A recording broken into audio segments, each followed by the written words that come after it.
Hi friends, in this video I'm going to talk about being a drummer in Europe. Now, as you know, I've lived in Europe for many years.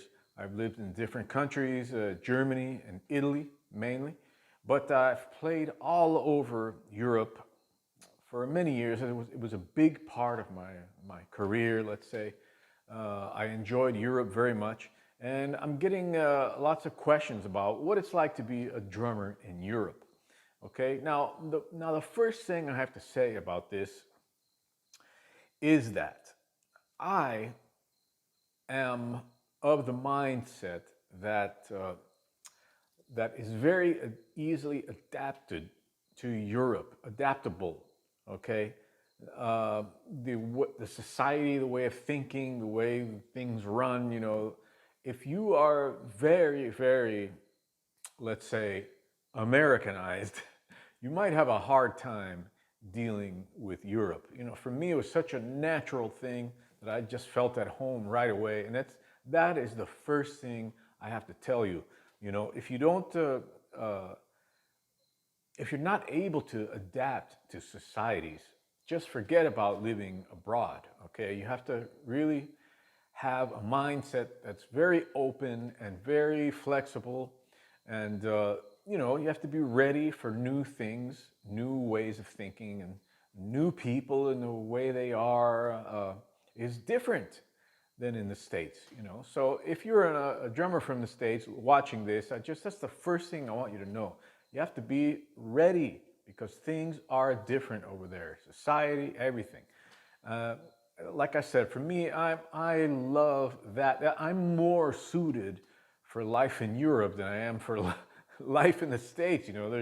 There's just so many things that I don't agree with about the society in the United States, the way things are run, the healthcare system, the culture. That for me it was a brutal uh, change. When I got to Europe, I was like, oh my God, this is so awesome. I was so happy. So let me just give you the process about how that all happened, okay? Now, it wasn't easy. At first, it was a real struggle, let's say, okay? Nobody knew me in Europe. How I got known was because of my books. My first book, Working the Inner Clock, just came out on Hal Leonard, and there was a drum shop in Germany that had the books, and they loved them. The owner of the store really loved it, and he wrote to me an email. Back in those days, we didn't have the internet we have now. Okay, I'm talking about 25 years ago or so. Okay, what I did was I got a bunch of the books, physical books in boxes, and I took them with me on the plane to Germany. I organized the whole trip. Well, first of all, I tried to get a couple of more clinics over there, which was very difficult at the time because nobody really knew about me. And, uh, and I managed to get one other clinic. I called a bunch of places, but I only had those two clinics. Okay, so I organized the trip, and I get my boxes, and I ordered more boxes from Hal Leonard to ship to Europe, to Germany, because I thought, oh boy, everybody's going to buy my book and it's going to be amazing. So, you know, I did the clinics, and it was fantastic, and everybody loved it, and they loved the book and stuff, but I didn't sell many books at all. I didn't sell many, not even half of the stock that I took. I had my boxes on the train with me. Okay, I was on the train, putting boxes in the train, trying to hurry because the train was, stopped for like a minute or 30 seconds, and I'm like putting the boxes on the train, and people are looking at me like I'm crazy. And I would sit there in between cars with my boxes because I couldn't take everything to the seat, and it was a real pain in the butt, that whole thing. But I was so happy that I was accomplishing a big dream, playing in Europe, especially by my own accord, with my own books, my own music. Because of my drumming, I was going over there. No other reason, not playing with some artist or whatever, because of me, my stuff. So it was amazing, even though the hardships were there. At the time, I was like, wow, this is amazing. I didn't care. Now I look back on it and I say, I was insane. I would never do that now. Oh my God. Well, now we don't need physical books anymore. You know, things have changed so much. But that was the first time I went to Europe. I played in Germany, a couple of clinics. Um, and of course, I lost money like crazy, you know, between hotel and flights and transportation, this and that. I lost so much money, it was ridiculous. I didn't care. You know, I wanted to get my name going in Europe. So some time went by, I went back to the States, you know, some time went by. And I was talking to some friends that had played in Europe a lot, and they said, man, get a fax machine. Get a fax machine and start faxing every drum shop in Europe about your book and that you want to do a clinic there. So, you know, back in those days, that's what was going on. I would be up, you know, at 5 in the morning, faxing and faxing and faxing. My fax machine would be going all night long. And it wasn't easy at all. You know, I wouldn't recommend doing that now, of course. Well, things are so different now. You know, it might be a little easier, but I don't know. There's like a lot of competition now too. So the second time I went to Germany, I had 4 clinics. Okay, it's like, wow, this is fantastic. 4 clinics.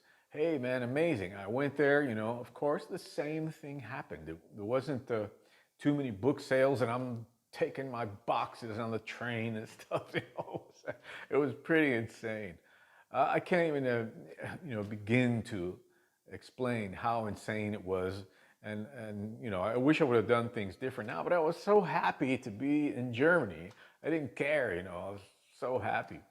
So, of course, I lost money again like crazy.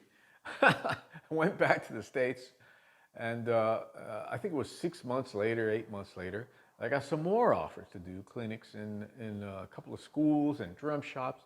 And the next thing you know, I have like 8 clinics, okay, that tour. And then I like broke even, okay? The third tour, it took me 3 tours in a total melee of effort and organizing to get to the point where I broke even on my gigs in Europe.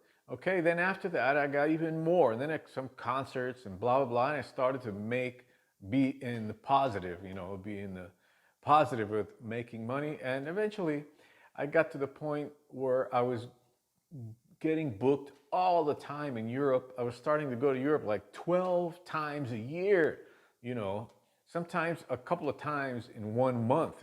Europe, back to the States, Europe, and then, you know, it was becoming insane. So I decided, man, I gotta like make a decision. I can't keep doing this. It's getting crazy. So I decided to stay in Europe.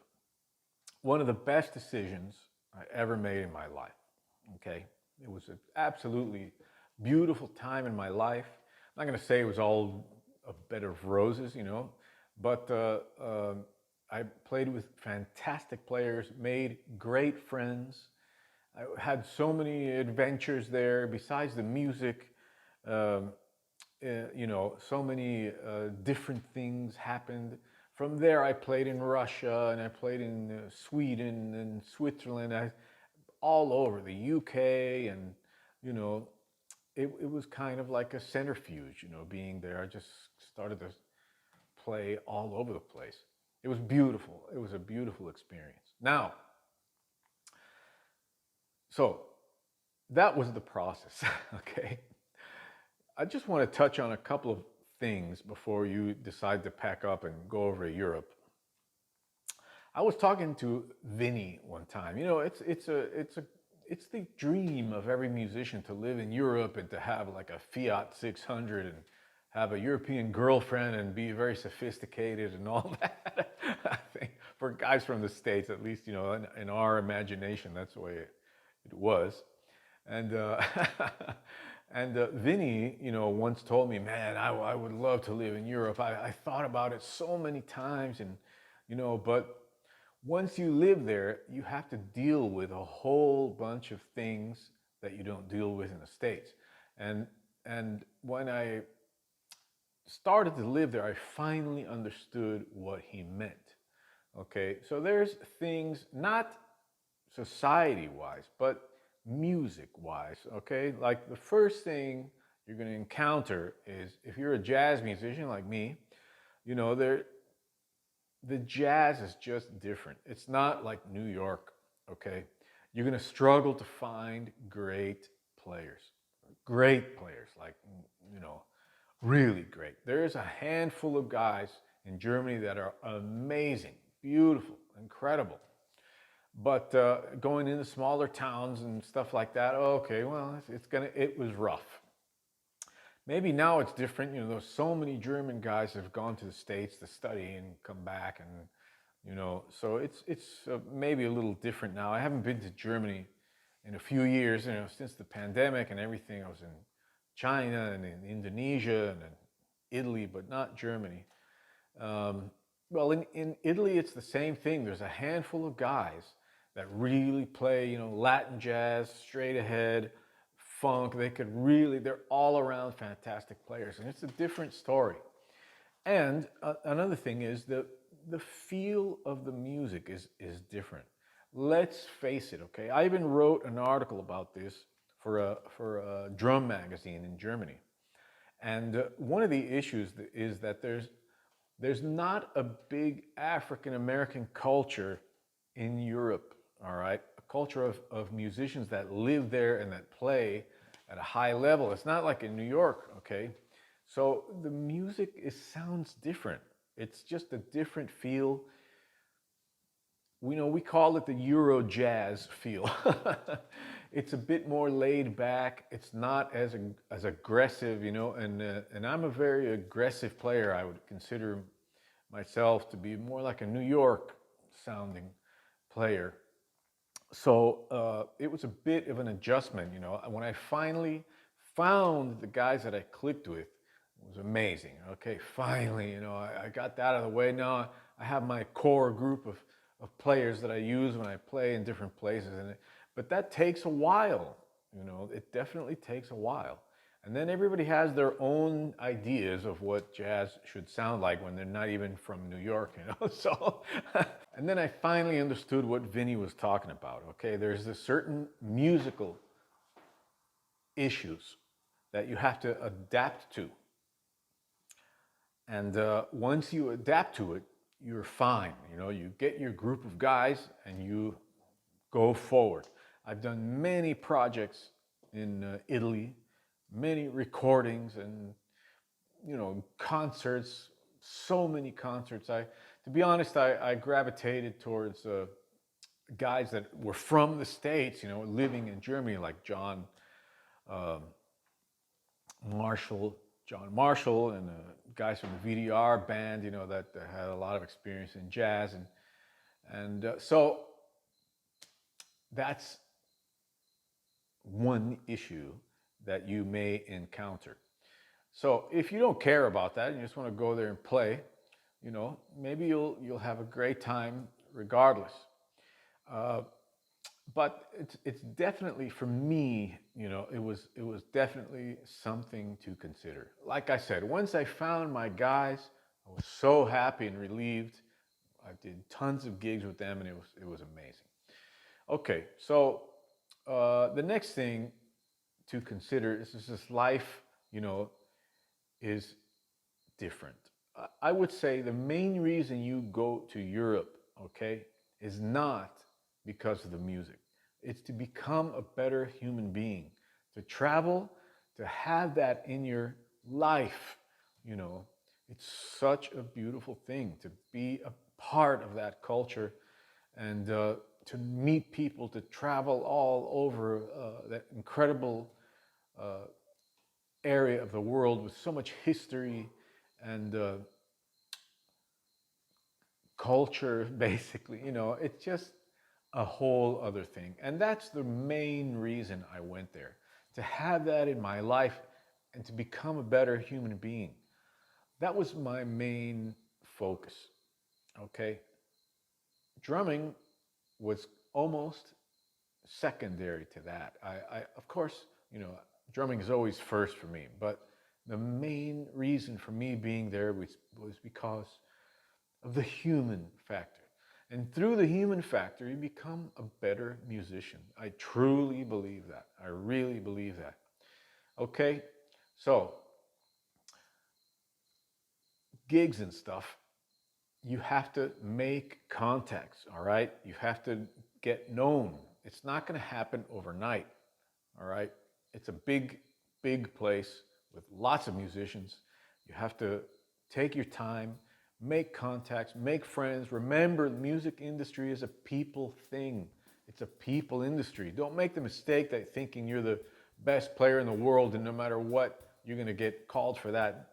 Nobody cares, almost. You know, if you're a socially like inept, it's going to be difficult no matter what part of the world you're in. But it's important to know that you have to be skilled socially. You have to be a good person. You have to make contacts, be able to hang with different people and stuff like that. That's very, very important. Or else it's going to be a tough climb getting gigs. You know, it's the same as in any place. You have to be on time. You have to keep your word. You have to play well. Be a pro all the time. You know, and things will be great if you keep that in mind. But it's definitely something to consider. The reasons why you go to live in Europe. The main reason, again, is that you will be a better human being. Music becomes better because of that. All right? Anyway, that's the main thing about being a drummer in Europe for me.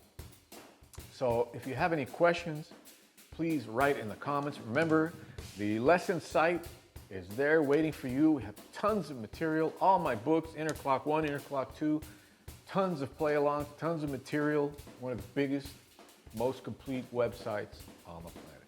Okay, so see you next time. I hope you enjoyed that. Peace out.